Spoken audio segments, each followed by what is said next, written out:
혹시 그런 생각 해보신 적 없으세요? 아, 뭔가 더 열심히, 더 많이 해야만 내가 가치 있는 사람인데 하고 말이죠. 오늘 우리가 함께 이야기 나눌 김병삼 목사의 책 모든 날이 은혜스럽다는 바로 그런 우리 마음속 압박감에 대해 아주 중요한 질문을 던지고 있어요. 어떻게 하면 이 바쁜 일상 속에서 진짜 은혜를 발견할 수 있을까? 그 깊은 성찰의 여정을 한번 같이 따라가 보겠습니다. 이 모든 이야기의 시작은요, 한 인터뷰에서 받은 정말 단순한 질문 하나였어요. 바로 목사님은 하나님을 위해 뭘 하세요? 라는 거였죠. 어떻게 보면 되게 당연한 질문 같잖아요. 그런데 바로 이 한마디가 저자에게는 자기 자신을 돌아보는 아주 거대한 계기가 되었다고 합니다. 저자는 정말 솔직하게 고백합니다. 그 질문을 듣는 순간 머리가 하얗게 되어버렸다고요. 뭐랄까, 선뜻 대답을 할 수가 없었던 거죠. 왜냐하면 생각해보니 하나님을 위해서 뭔가를 막 하려고 애를 쓰면 쓸수록 오히려 더 멀어지고 있는 것 같다는 걸 그 순간 깨달았기 때문이에요. 참 역설적이죠? 바로 이 경험이 그의 신앙 여정 전체를 관통하는 핵심 질문으로 이어지게 된 겁니다. 바로 이거죠. 뭔가를 보여줘야 한다는 압박감과 그냥 함께 있는 것만으로도 충분하다는 편안함. 이 둘 사이의 갈등 말이에요. 저자는 이걸 아주 적절하게 행위의 덫이라고 표현합니다. 나는 뭔가 위대한 일을 해야 해 라는 강박에 사로잡히는 순간 그 끝에는 뭐가 있을까요? 결국엔 교만해지거나 아니면 완전히 지쳐서 나가떨어지거나 둘 중 하나라는 거죠. 정작 우리가 가려던 원래 목적지에서는 한참 벗어나게 되고요. 그래서 저자가 제안하는 아주 핵심적인 변화가 바로 이겁니다. 하나님을 위해 일하는 것에서 하나님과 함께 걷는 것으로의 생각의 전환. 그러니까 성과나 결과 중심이 아니라 관계 중심으로 우리의 관점을 완전히 바꾸자는 거예요. 좋습니다. 그럼 함께 걷는다는 거, 이게 대체 무슨 뜻일까요? 일이나 성과가 아니라면 그 본질은 과연 뭘까요? 좀 더 깊이 들어가 보죠. 저자는 그 힌트를 아우구스티누스의 이 유명한 말에서 찾았다고 해요. 하나님을 사랑하십시오. 그리고 마음대로 하십시오. 와, 이게 무슨 뜻일까요? 우리의 동기가 사랑이라면 그 다음에 하는 행동은 무엇이든 괜찮다는 정말 놀랍도록 자유로운 선언인 셈이죠. 이런 관점은 우리가 기도라고 생각했던 것마저도 완전히 다르게 보게 만들어요.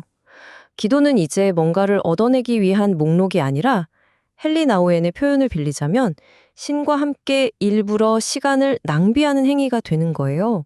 어떠세요? 1분 1초가 아까운 이 시대에 시간을 낭비한다니? 정말 혁명적인 생각 아닌가요? 그런데요, 이렇게 행위가 아니라 함께 있음에 초점을 맞추는 건 우리 인생의 가장 힘든 순간, 바로 고통의 문제를 어떻게 바라보게 할까요? 여기서부터 이야기는 한층 더 깊어집니다. 저자는 이걸 설명하기 위해 테니스계의 전설, 아서 애쉬의 이야기를 들려줍니다. 모두가 알다시피 윈블던 챔피언이었던 그가 수혈을 통해 에이즈에 감염되는 비극을 겪었잖아요. 그때 한 팬이 그에게 이렇게 물었대요. 왜 하나님은 당신에게 그런 끔찍한 병을 주셨을까요? 라고요. 그의 대답을 바로 듣기 전에 그가 어떤 길을 걸어온 선수였는지 한번 보세요. 5천만 명의 아이들이 테니스를 시작해서 그중에 단 한 명만이 윈블던 챔피언이 됩니다. 정말 어마어마한 확률이죠. 아서의 대답은 이거였습니다. 제가 윈블던 우승컵을 들어 올렸을 때 저는 하나님께 왜 저입니까? 라고 묻지 않았습니다. 이 말이 뭘 의미할까요? 최고의 영광을 누릴 때 왜 나냐고 묻지 않았다면 최악의 고통이 왔을 때도 왜 나냐고 물을 자격이 없다는 거죠. 바로 이게 고통을 심판이 아니라 은혜로 가는 과정의 일부로 받아들이는 태도인 겁니다. 우리가 그 이유를 다 이해할 수는 없어도 이 여정 자체를 신뢰하는 것, 그게 바로 함께 걷는 것의 의미겠죠. 자, 이런 마음가짐은 또 다른 중요한 질문으로 이어집니다. 우리는 과연 복음을 살아내는 사람들일까요? 아니면 그저 복음을 이용하는 사람들일까요? 저자는 이 둘을 아주 선명하게 비교합니다. 복음을 이용하는 사람들은요, 신앙을 성공을 위한 도구로 생각해요. 그래서 십자가가 너무 무겁고 힘들면 그냥 버려버리죠. 하지만 복음을 지켜내는 사람들은 그 십자가 자체가 목적이기 때문에 어떤 상황에서도 그걸 지고 갑니다. 이걸 아주 잘 보여주는 짧은 비유가 있어요. 한 남자가 예수님처럼 십자가를 지고 갑니다. 그런데 아래에 있는 사람들이 막 손가락질하고 조롱하는 거예요. 그걸 참지 못한 남자는 십자가를 내려놓고 사람들을 혼내주러 갑니다. 그리고 다시 돌아와 보니 자기가 졌던 십자가는 온데간데 없이 사라져 버렸다는 거죠. 십자가가 목적이 아니라 수단이었을 때 우리는 아주 작은 어려움 앞에서도 그걸 쉽게 버리게 된다는 걸 보여주는 이야기입니다. 결국 이 함께 걷는다는 여정의 마지막은 우리가 신과 나누는 대화, 바로 기도에 대한 새로운 이해로 귀결됩니다. 우리가 하는 기도는 과연 하나님의 생각을 바꾸기 위한 걸까요? 아니면 하나님의 뜻에 나를 맞추기 위한 항복일까요? 우리는 흔히 기도를 내 소원을 이루는 도구라고 생각하잖아요. 하지만 저자는 기도의 본질이 바로 내 뜻을 내려놓고 더 큰 뜻에 나를 맞추는 과정이라고 말합니다. 그래서 성경에 나오는 문을 두드리라는 말도 다시 생각해 보게 됩니다. 이건 우리가 원하는 걸 달라고 문을 쾅쾅 두드리는 게 아니에요.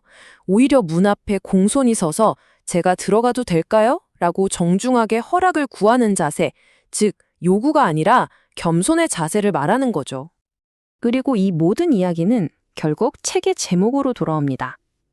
오늘 하루를 은혜스럽게 보내고 나니 모든 날이 은혜스럽습니다. 이게 무슨 말일까요?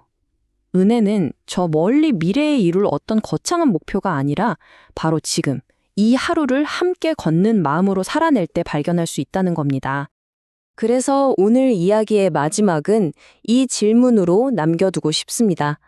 지금 여러분의 삶은 무언가를 해내려는 것, 두행에 집중되어 있나요? 아니면 그 여정을 누군가와 함께하는 것, being with에 집중되어 있나요?